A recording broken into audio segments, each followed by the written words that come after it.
Kita ambil satu judul dari kitab ini, yaitu ayat firman Allah yang di dalamnya terdapat kalimat kuntum khaira ummatin.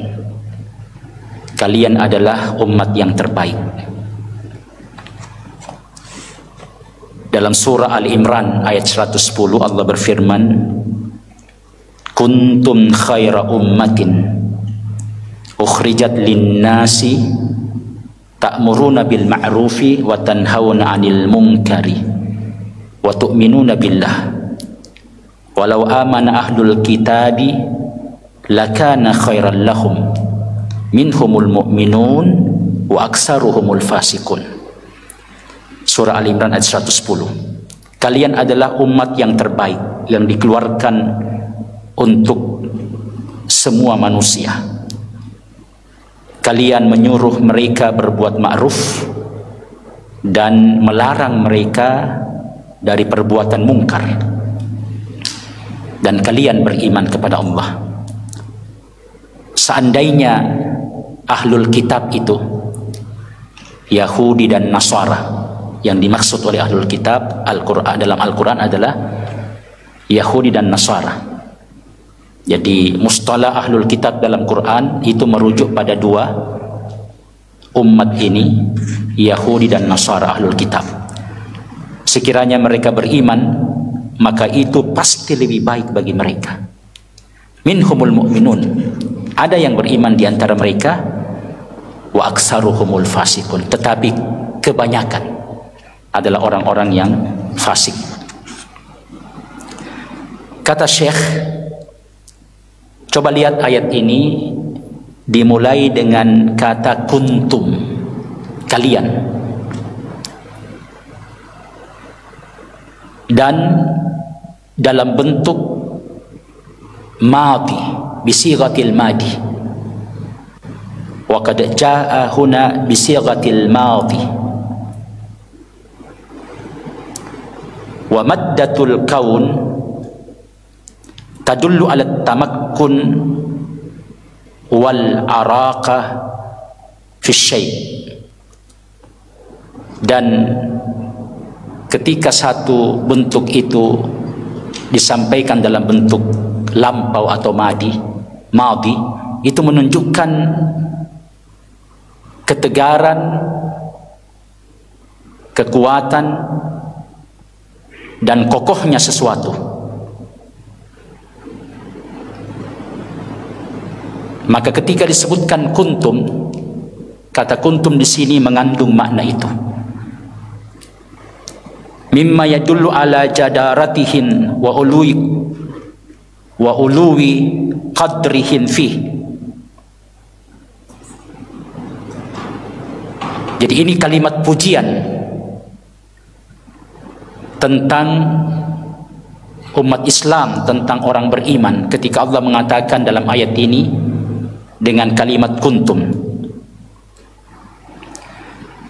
Allah tidak mengatakan antum khaira ummah dalam bentuk mudhari, tapi Allah mengatakan kuntum khaira ummah. Kata Umar, law syaa Allahu azza wa jalla laqala antum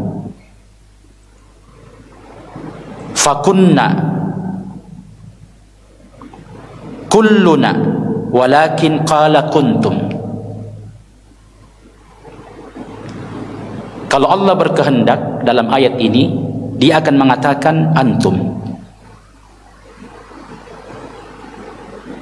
Maka yang dimaksud adalah para sahabat ketika itu, atau semua kita, ya. Yang dimaksud adalah semua kita. Tapi ketika Allah mengatakan kuntum fi khassati ashabi Rasulillah sallallahu alaihi wasallam, ini merujuk pada makna kekhususan, kualitas siapa sahabat Rasulullah sallallahu alaihi wasallam.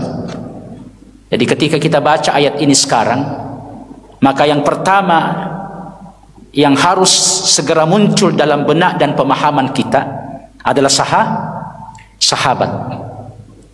Mereka lah yang pertama dimaksud oleh ayat ini.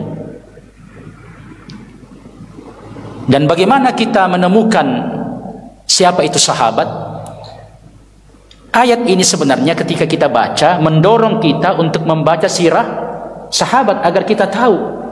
Karena ketika Allah mengatakan kuntum, itu maknanya tentang kualitas mereka, sahabat mereka, ya, nilai mereka, ya, siapa mereka. Tapi dari mana kita mengambil informasi tentang sahabat? Dalam Quran hanya hal-hal yang sifatnya global. Maka kita perlu membaca sirah sahabat sehingga ayat yang kita baca ini hidup dalam pikiran dan jiwa kita, menggerakkan kita, menjadikan kita orang-orang yang mau berbuat bukan persis seperti sahabat, tapi kita terinspirasi, kita digerakkan, kita termotivasi untuk melakukan seperti apa yang dilakukan oleh para sahabat, di mana apa yang mereka lakukan ketika itu menjadikan sampai saat ini Islam masih kuat. Ya. Jadi ada upaya di Inggris sekarang, mereka mendiskreditkan Islam. Jadi ada satu peristiwa, mereka boncengi, ini kesempatan untuk merusak citra Islam. Ya. Sekarang di Inggris ini lagi bakar-bakar ini. Ada ekstrim kanan. Ya, anak-anak geng yang dikumpul untuk merusak citra Islam. Karena Islam di Inggris itu, dan ini bahagian dari getaran apa yang dilakukan sahabat 1400 tahun yang lalu, yang masih bergerak sampai sekarang. Jamaah sekalian, bahwa di Inggris pertambahan umat Islam dari orang-orang Inggris sendiri yang masuk Islam, itu yang membuat mereka khawatir. Bahkan tokoh-tokoh mereka sudah bicara, pertahankan Inggris sebagai negara Kristen, sebagai wilayah Kristen, karena mereka tahu, mereka takut berdasarkan prediksi nanti Inggris, ya, umat Islamnya lebih banyak daripada orang Kristennya. Iya, wali kota London itu orang Islam. Iya, ini kekhawatiran. Ada satu gedung di Inggris, gedung bersejarah, itu dibeli oleh seorang milioner Islam, dan ketika dia akan jadikan masjid di lantai pertamanya langsung diprotes. Ya, karena akan memuat kurang lebih 1000 jamaah. Akhirnya dibicarakan di parlemen Inggris, diizinkan, tapi tidak boleh kecuali dibatasi, cuma 300 jamaah yang bisa sholat. Ya, ini fenomena yang terjadi. Belum lagi di negara Eropa yang lain, di Prancis. Jadi ada perlawanan dari mereka, perlawanan yang mereka melawan sendiri, ya, pengakuan mereka sebagai orang-orang yang demokratis. Ya, demokratis kalau itu berkaitan dengan kepentingan mereka, tapi ketika berkaitan dengan Islam tidak ada demokratis. Pokoknya mereka pakai hukum, ya, hukum kekerasan, hukum rimba, ya, yang dibungkus dengan apa, kalimat-kalimat modern jamaah sekalian. Nah, mari kita lihat kembali. Jadi kata kuntum digunakan oleh Allah. Allah tidak menggunakan kata antum, tapi dengan kata kuntum yang berkaitan dengan khususiyah sahabat dan kualitas mereka. Juga wa man sana'a misla sani'ihim kanu khaira ummatin ukhrijat linnas ya'muruna bil ma'ruf wa yanhauna 'anil munkar. Apa khususnya para sahabat sehingga mereka disebut sebagai khaira ummah? Amar ma'ruf nahi munkar, dakwah fi sabilillah, dakwah di jalan Allah, ya, mengajak manusia berbuat baik, dan mencegah manusia dari kemungkaran. Dan kata beliau, siapa saja yang melakukan apa yang dilakukan sahabat, berdakwah, amar ma'ruf nahi mungkar, maka mereka juga yang dimaksud oleh ayat ini. Jadi kata kuntum di sini ya tidak bermakna nostalgia sejarah, bahwa ketika kita baca, oh kita hanya bisa melihat sahabat, kita hanya bisa membayangkan sahabat, kita hanya bisa mengulang kembali tentang sahabat, dan kita tidak ada di situ, kita bukan bagian dari ayat itu, kita bukan yang dimaksud oleh ayat itu. Maka kata kuntum di sini dia bermakna memang sahabat yang pertama, tetapi siapa saja yang melakukan dakwah seperti yang dilakukan oleh para sahabat. Kuntum khaira ummah ditujukan kepada siapa saja yang membaca ayat itu, sampai kapanpun juga, dan siapapun yang membacanya dan mencoba untuk hidup secara khusus berkaitan dengan dakwah. Jamaah sekalian, kita berdakwah di mana saja, kita berdakwah di tengah keluarga kita, dan itu yang paling bisa kita lakukan.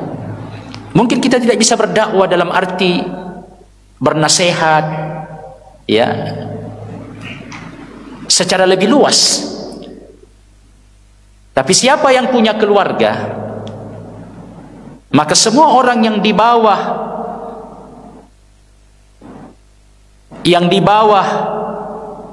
kekuasaannya ya, yang dia nafkahi, seorang bapak, maka dia bisa melakukan dakwah, mengajak kepada kebaikan, mencegah dari kemungkaran.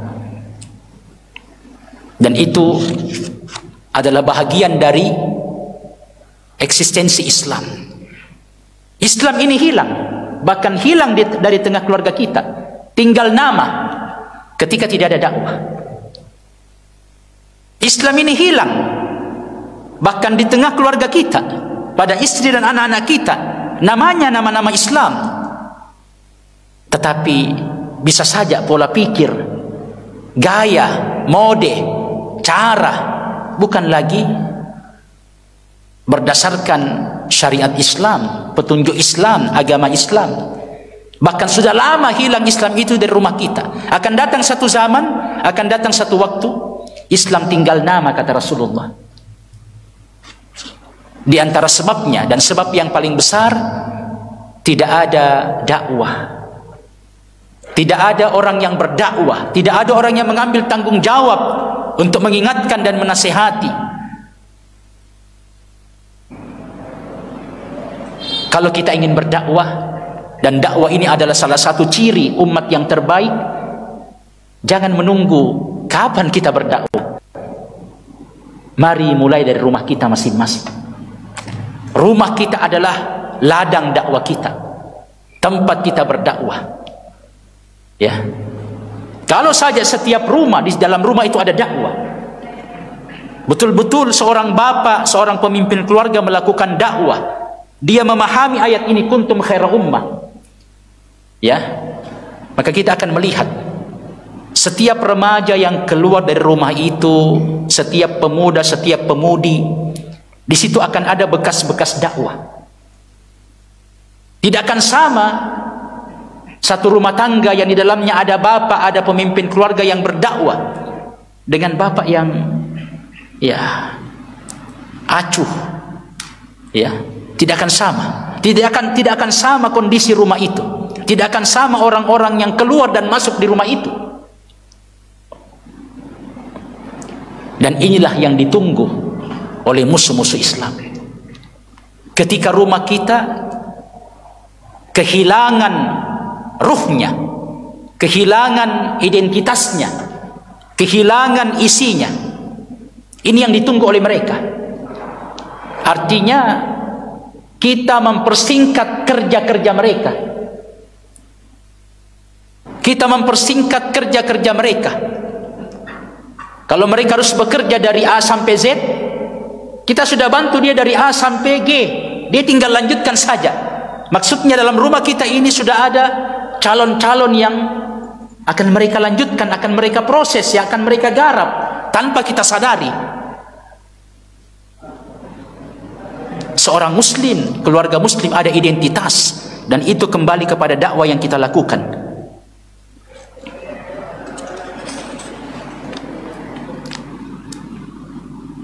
Jamaah sekalian yang berbahagia yang dirahmati Allah,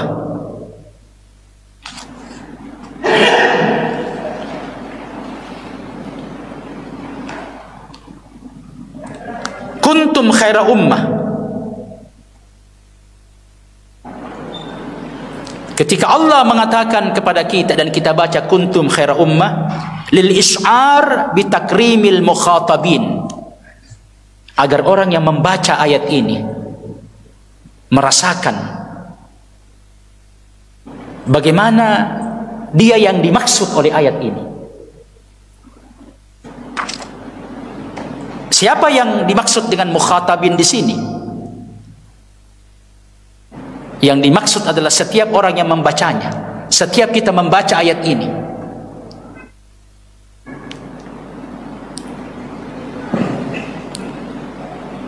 wa zakar al khairiyah khairan wa ja'alaha khabaran likana lidalalati alal khairiyah hiyal amrul ladhi tamakkana fihin wa hum alikuna fih. Ketika disebutkan kata khaira, kuntum khaira ummah, ini adalah khabar kana untuk menunjukkan kualitas al-khairiyah itu, yang itu merupakan sesuatu yang betul-betul ada di tengah umat ini, sesuatu yang merupakan nilai umat ini. Siapa ini umat? Umat yang terbaik. Dan umat yang terbaik di sini ketika merupakan harga umat ini, nilai umat ini, kualitas umat ini, maka itu kembali kepada tugasnya, kepada sifatnya, yaitu amar ma'ruf nahi mungkar tadi. Antum tawaffawna sab'ina ummah antum akhiruha wa akramuha ala Allah. Ada 70 umat yang telah mendahului kita dari umat-umat yang Allah hadirkan di bumi ini. Ya. Kalianlah, kata Rasulullah, umat yang paling terakhir, tetapi kalianlah umat yang paling mulia di antara umat-umat itu. Untuk menjelaskan kepada kita makna kuntum khaira ummah, umat Islam sejak zaman sahabat. Sebelum kita ada 70 umat yang sudah berlalu, sudah lewat. Tetapi kata beliau, wa akramuha antum akhiruha wa akramuha ala Allah. Kalian adalah umat yang paling terakhir, tetapi kalian adalah umat yang paling mulia. Qala al-Hasan, nahnu akhiruha wa akramuha indallah. Kami adalah, atau kita adalah umat yang terakhir, tetapi kita adalah umat yang terbaik.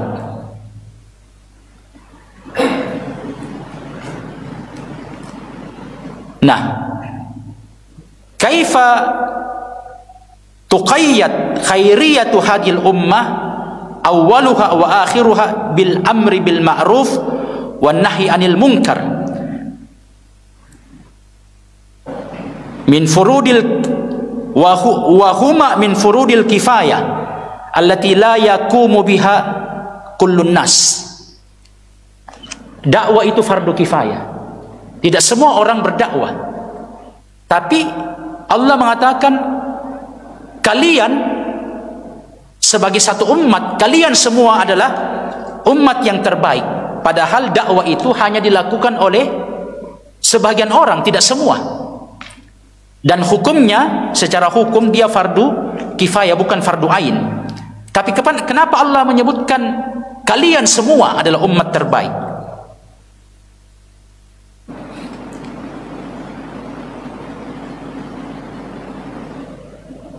Disebutkan dalam penjelasan buku ini,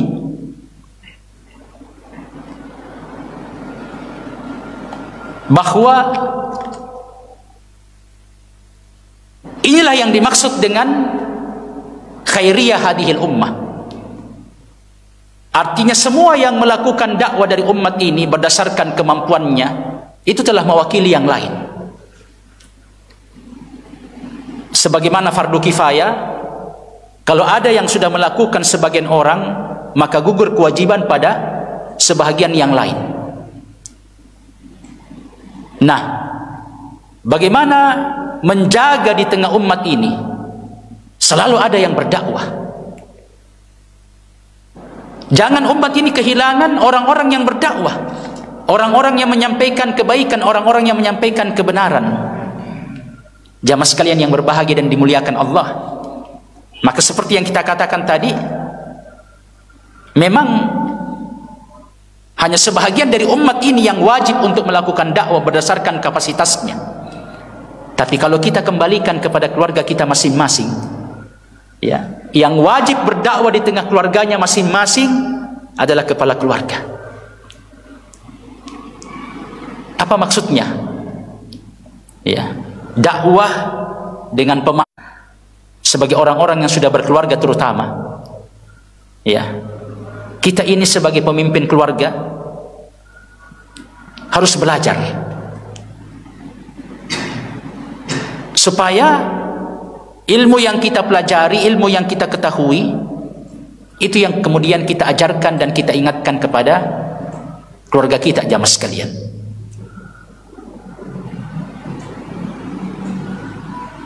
Begitu kita menikah, apalagi kita sudah punya anak, begitu kewajiban belajar dan menuntut ilmu untuk menjadi bahagian dari dakwah ini sesuatu yang perlu kita perhatikan.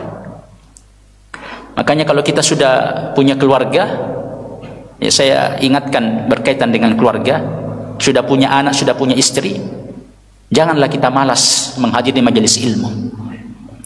Ya, kalau sekedar bapak dalam arti pergi cari uang, pulang kasih makan anak istri, ya, itu tidak ada bedanya dengan binatang.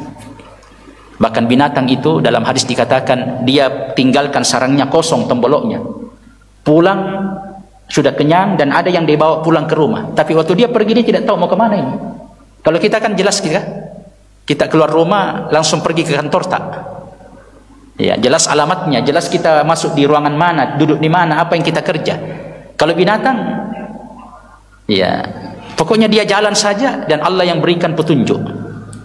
Kalau model hidup kita sekedar begitu, bahwa tanggung jawab kita hanya tanggung jawab pulang bawa sesuatu lalu berikan kepada anak istri, maka sekali lagi ingatkan diri kita tidak lebih daripada apa yang dilakukan oleh apa yang kita sebutkan tadi. Tetapi lebih dari itu tanggung jawab kita. Dan kalau kita lebih ke dalam lagi, kita harus sadar ini bahagian dari bagaimana menjaga Islam di bumi Allah ini. Karena Islam akan hilang di satu tempat ketika hilang dakwah. Lihatlah rumah tangga. Seperti yang kita katakan tadi, banyak rumah orang Islam, nama masih Islam, tapi dia sudah kosong dari nilai Islam. Sudah kosong dari nilai Islam. Bahkan tidak salat anak-anaknya. Ya. Tidak ada semacam kesadaran, rasa takut. Ini kewajiban, fardu ain, salat. Ada yang tidak salat. Ya, jamaah sekalian. Dan ini semuanya adalah akibat dari kondisi yang terjadi karena lemahnya dakwah. Maka khairiyah dalam ayat ini, kalau kita ingin tetap menjaga dan menjadi umat yang terbaik, dan Islam eksis dan masih ada terus, karena bisa saja Islam hilang di satu tempat, tinggal nama, walaupun dia ada di tempat yang lain. Islam tidak akan pernah hilang di bumi ini. Ya. Saya ingin mengajak kepada semua, terutama yang sudah berkeluarga, ya. Mari kita mulai dari rumah kita masing-masing. Ya, di rumah kita ada istri, ada anak-anak, ada siapa yang ada di rumah kita, ini objek dakwah kita. Tergantung bagaimana kita terdorong untuk punya rasa tanggung jawab dakwah, dan tanggung jawab bahwasannya hanya dengan dakwah Islam ini masih ada dalam rumah kita. Ya. Akan hilang Islam dari rumah kita kalau kita meninggalkan kerisauan dakwah ini, jamaah sekalian.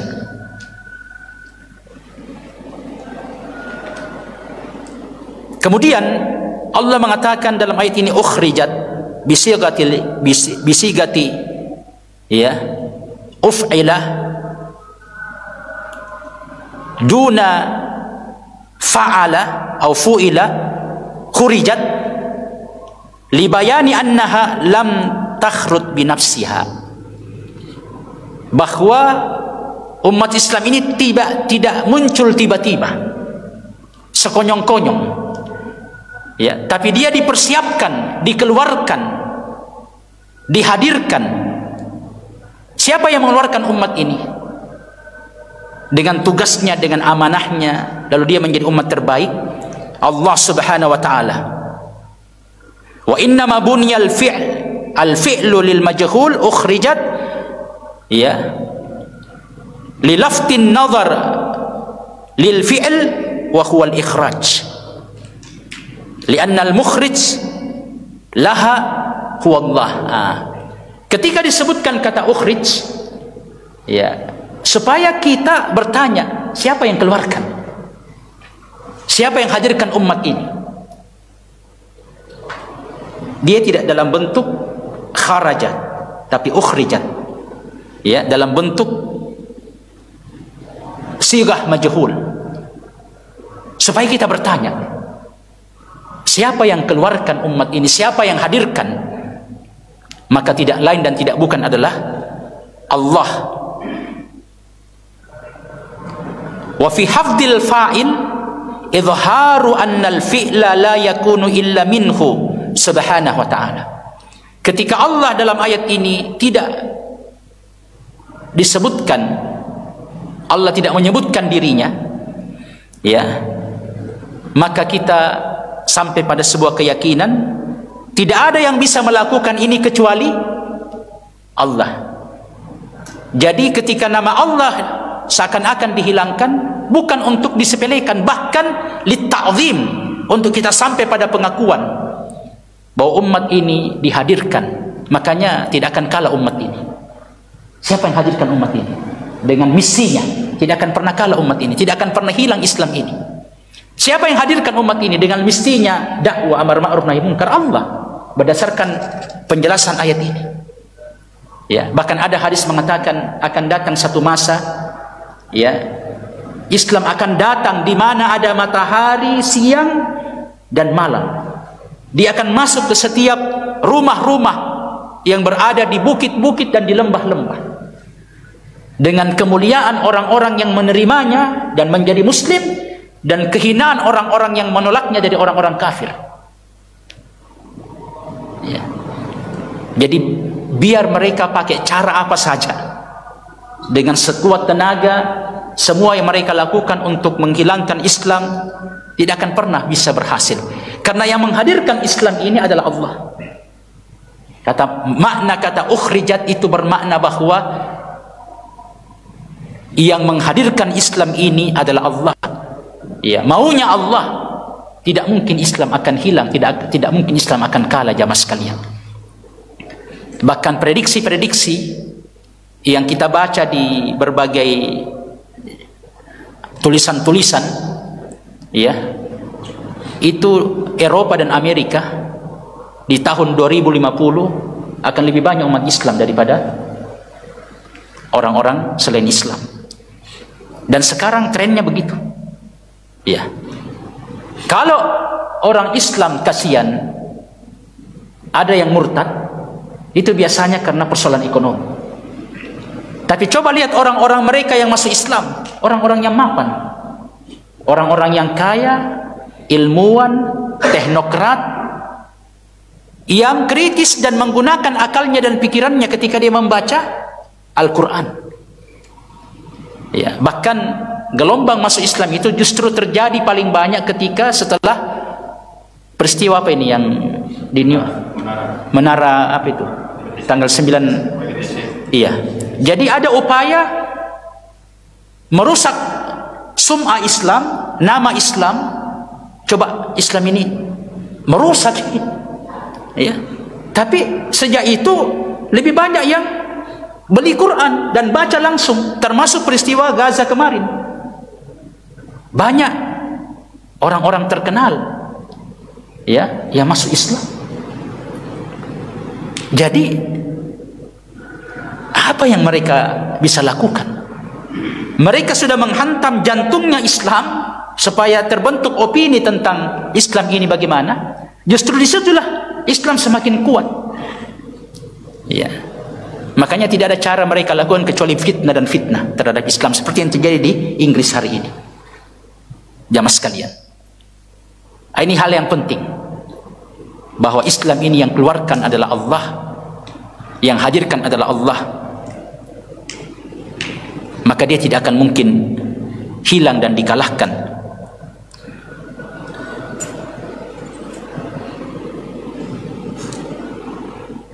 Kemudian kata linnas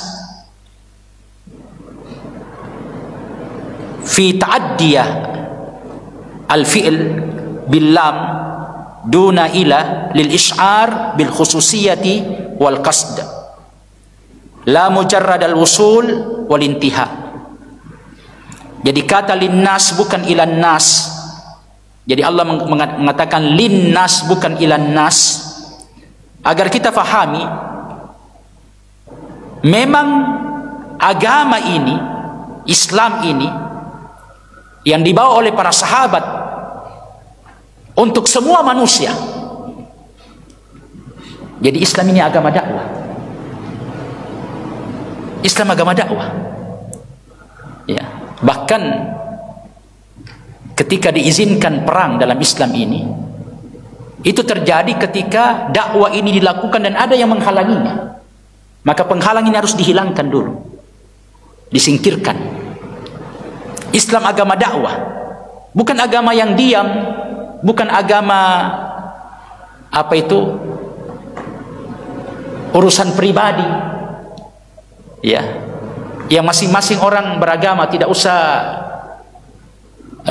disampaikan, tidak usah dibicarakan. Pokoknya kalau kita keluar, simpan dulu itu agama di rumah. Kita keluar, ya pokoknya semua boleh. Ya, nanti pulang ke rumah baru beragama lagi. Kan banyak orang seperti itu sekarang, Pak, tanpa dia sadari. Ya. Masuk masjid dia sholat, tapi kalau keluar masjid sambaran dia bikin. Tidak bersambung antara yang di masjid dengan di luar masjid. Ya. Islam ini ibadah hanya ritual. Padahal kata Allah innas salata tanha anil fahsya wal munkar. Salat yang benar itu yang dilakukan karena dengan iman dan khusyuk mencegah kita dari perbuatan keji dan mungkar. Jadi Islam ini adalah agama dakwah. Dan tujuan dakwanya adalah manusia semua tanpa kecuali. At-ta'mim fi kalimatin nas li bayani anna kullal bashariyati bihajati ila hadhihi syairati litana'umi bis sa'adah. Manusia tanpa Islam tidak akan pernah bahagia. Dan inilah motivasi kita. Manusia tanpa Islam tidak akan pernah bahagia. Hanya dengan Islam mereka bahagia. Ketika Islam ini dikeluarkan oleh Allah dan objeknya, sasarannya adalah manusia, karena hanya dengan Islam ini manusia bahagia. Tentunya yang perlu kita ingatkan dan kita sadari, seperti seorang sales yang menjajakan barangnya dia sangat pede dan sangat yakin ketika menjelaskan keunggulan barangnya yang dia jual, karena dia sudah pakai. Ya. Artinya dia akan bicara dengan tanpa beban, penuh keyakinan, karena yang dia jual itu dia sudah rasakan manfaatnya. Sama dengan Islam. Islam, manusia tidak akan bahagia tanpa Islam. Kita punya kekuatan dan keyakinan menyampaikan ini kepada mereka karena kita sudah merasakan betapa nikmat dan bahagia hidup dengan Islam. Ya. Para pemuda, ya, dia tidak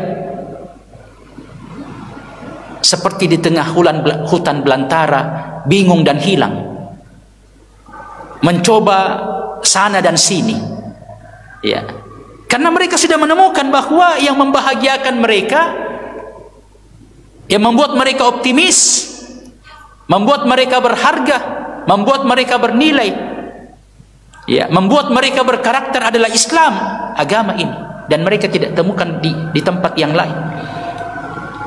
Ini bagaimana setiap dai, setiap kita, ketika dia menyampaikan Islam, mendakwahkan Islam, bukan sekadar teorinya, tapi datang dari apa yang terdapat dan dia rasakan sendiri tentang Islam ini, maka itu lebih kuat dalam dakwah, lebih kuat dalam menyentuh jamaah sekalian bagaimana Islam ini sampai kepada manusia.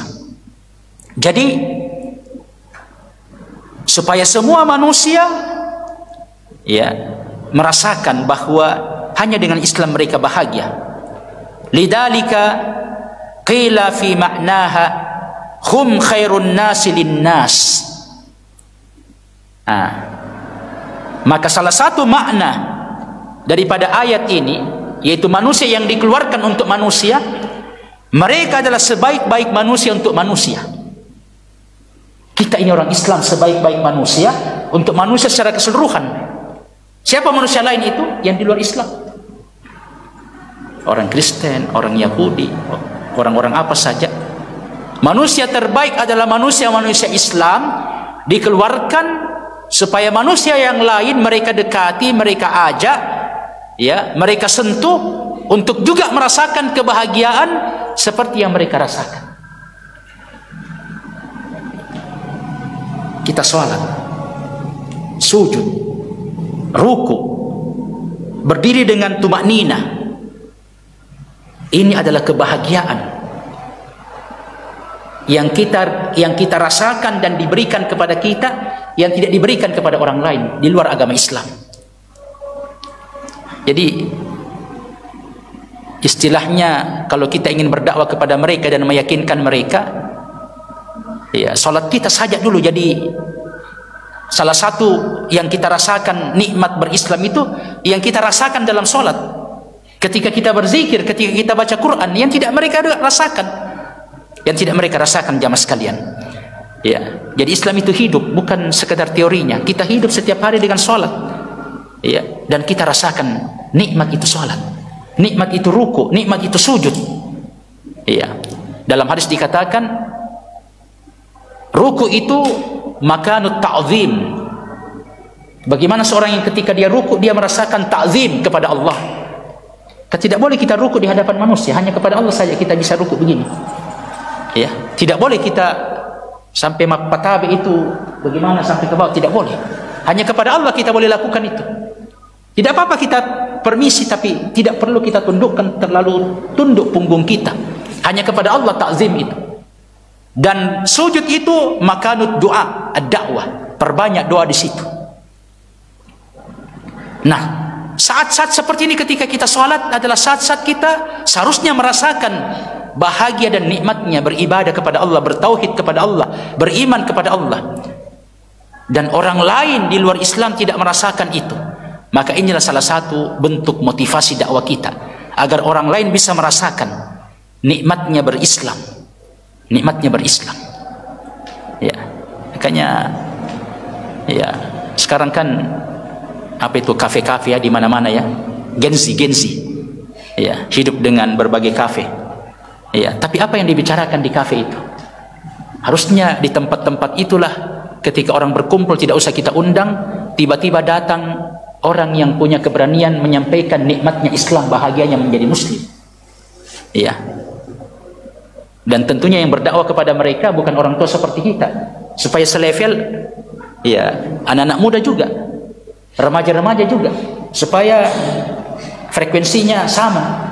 Tapi yang remaja dan pemuda ini bisa ceritakan kepada mereka bagaimana bahagia sebagai muslim, bagaimana sholat subuh. Karena sekarang banyak kasihan teman-teman kita, ya, dia bisa begadang sampai jam berapa malam, begitu azan subuh dia pulang ke rumahnya tidur. Ya, starter motor bukan ke masjid, Pak, tapi pulang ke rumahnya tidur. Padahal kuatnya begadang dari jam berapa sampai jam berapa. Ya. Nah, ini bahagian dari dakwah. Dan kami sebenarnya berharap, ya, kita akan datang ini, banyak pemuda datang di masjid ini dengar taklim apa semua. Ya, mari bergerak. Ya, datangi kafe-kafe di sekitar tempat kita ini. Ya, dan mulailah. Ya, mungkin sebarkan brosur-brosur Islam, ya, atau minta izin, sampaikan betapa indahnya sholat, siapkan baik-baik, lakukan pergerakan dakwah. Ya, tidak boleh kita sekedar monoton, pasif, ya, ikut taklim, lalu kemudian lingkungan kita tidak berubah. Ya, ini banyak pemuda, banyak mahasiswa, ya, ini di sekitar masjid ini banyak pondokan-pondokan, ini sasaran-sasaran dakwah kita. Ya, kita ajak datang ke masjid, kita datangi pondoknya, kita sampaikan brosur-brosur dakwah, kita mulai, ini bagian dari dakwah.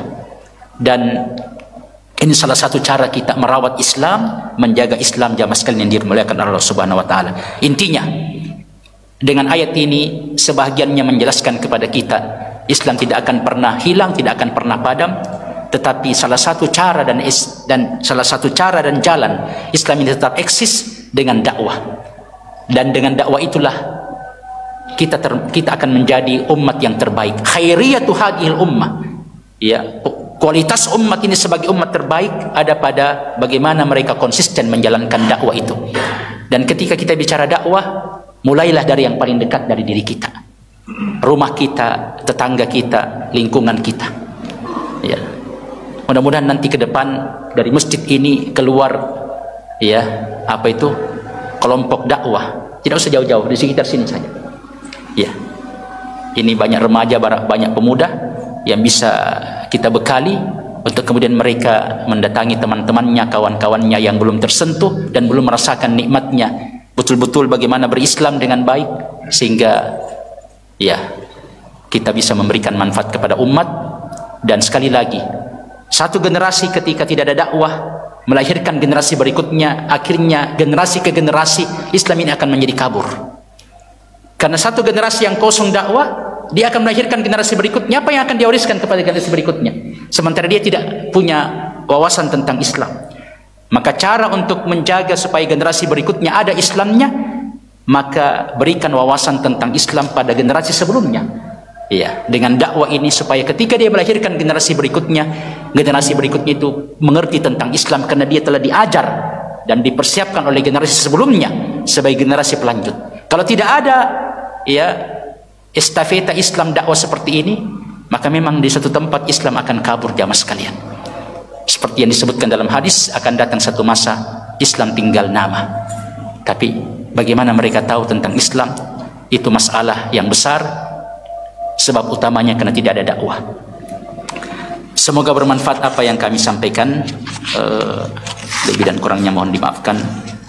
Sekali lagi, mari menjadi bagian dari dakwah ini, dan mari kita betul-betul merasakan kita sebagai umat terbaik, dan pembuktian sebagai umat terbaik itu akan bisa kita lakukan kalau kita peduli dengan dakwah, punya kerisauan dakwah, dan punya program-program dakwah yang kita lakukan betapapun kecil, paling dekat dari kita, termasuk rumah kita masing-masing.